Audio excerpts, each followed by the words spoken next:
राधे राधे पूज्य महाराज जी। राधे राधे महाराज जी, आपके चरणों में कोटि कोटि प्रणाम। महाराज जी, आपने बताया था कि अपने सारे दिन के कर्मों को प्रभु को सौंप दें, परंतु प्रतिदिन हमारे द्वारा जाने अनजाने में कुछ बुरे कर्म भी हो जाते हैं, तो क्या केवल अच्छे अच्छे कर्म ही समर्पित करें? हाँ।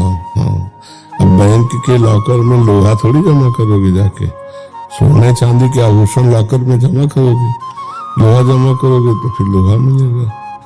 तो अगर भगवान को जो समर्पित किया जाता है वो कई गुना बढ़कर मिलता है, तो बुरे कर्मों का प्रायश्चित करना चाहिए। जैसे हम अभी कल सत्संग में कह रहे थे कि प्रत्येक साधक को रात्रि के सोते समय अपनी दिनचर्या की स्वयं जांच करनी चाहिए कि मेरी दिनचर्या में कौन सा पाप कर्म हुआ जो नहीं होना चाहिए, और उसके लिए जलना चाहिए, प्रायश्चित करना चाहिए क्यों हो गया हमसे, और फिर उसके लिए एक दिन उपवास रखना चाहिए कि जैसे हमसे कोई पाप कर्म बन गया तो इसके प्रायश्चित के लिए अब हम कल भोजन नहीं पाएंगे, नाम जप करेंगे, सब सेवा करेंगे पर भोजन नहीं पाएंगे। तो ऐसे अगर हम प्रायश्चित करते हुए अपने पाप कर्म को नष्ट करते जाएं और अच्छे कर्मों को भगवान के चरणों में समर्पित करते जाएं तो हम भगवत प्राप्ति के नजदीक पहुंच जाएंगे। अगर हम पाप कर्म को भी समर्पित करेंगे तो हमारा पाप करने में उत्साह हो जाएगा, पाप करने में भाव बढ़ जाएगा, और जब हम उसका विरोध करके प्रायश्चित करेंगे तो मन फिर पाप करने से डरेगा कि अगर हमसे गलती हो गई तो 2 दिन भोजन छोड़ देगा, ये 2 दिन भोजन नहीं मिलेगा और हमको दंड देगा।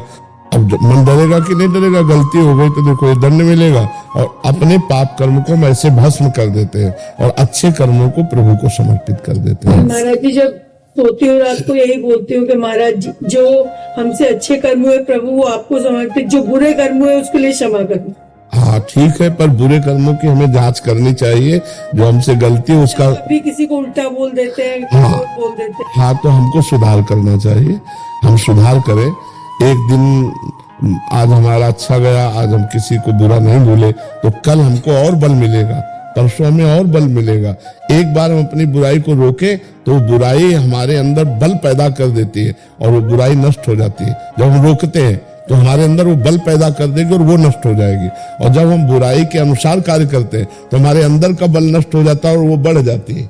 इसलिए हमको बुराइयों से बचने के लिए हमें रोज जांच करनी है, और कल से हम ये नहीं करेंगे, ऐसा हमें नियम लेना। फिर कल हो जाती है, फिर हम नियम लेते, फिर कल हो जाती, फिर हम नियम लेते, 1000 बार तक हम हारेंगे नहीं, हम नियम लेते जाएंगे तो एक दिन हम जीत जाएंगे। देखो ये माया विपक्ष है, ये बहुत बलवान है, ये कोई खिलवाड़ नहीं है कि आज हम सोच लिया वैसा कर लेंगे। नहीं नहीं, बड़े बड़े ऋषि मुनियों को भी परास्त कर देती है, अपने लोग तो साधारण जन है।